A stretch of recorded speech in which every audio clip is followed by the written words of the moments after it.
Hey, I don't know if you heard this, but magicians aren't allowed to perform a whole magic trick.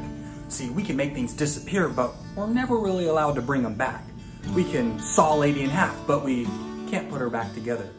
For this next trick, I'm gonna perform a whole trick. It's a trick from the beginning to the end, and I call it my whole trick. See, it involves 4 cards. The first card that I have is a whole card, because it has a hole.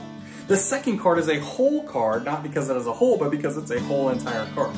The third card's like the second, it's a whole card, because it's a whole card. The fourth one's like the first, it has a hole in it. Now, one thing that you need to know is that the whole cards have colors on the back. That way, if I were to cover a whole card with a whole card, it would create the illusion of a spot card. Same with the other 2 whole cards.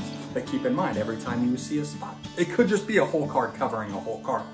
But here's where the magic comes in. See, if I were to snap my fingers, that causes the magic to happen. That causes one of the spots to stay onto one of the whole cards. See, that's one spot.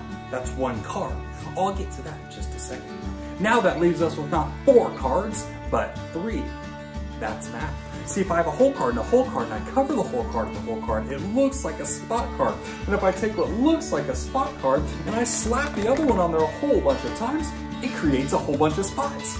You see, that's a whole bunch of spots. That's one spot. I'll get to those in just a second. Now that leaves us with not 3 cards, but 2 cards, which makes it even easier because I have 2 cards and you have 2 eyes. So 1 eye on each card.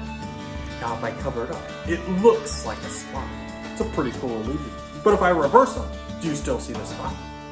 See, it's right here. Now I just consider it so big that it covers the whole card, which makes this last card very confusing. I don't know if it's a whole card with a hole in it, a spot card with a spot missing from it, or the illusion of a spot card. But I'll tell you what it actually is. It's actually both a spot card with a hole in it. See, that's a spot card with a hole in it. That's a whole card with the spot that covers the whole card. That's a whole bunch of spots. And the reason why all of this is so confusing, you're paying attention to all of the spots when you should have been paying attention to the hole. And that's my whole magic trick.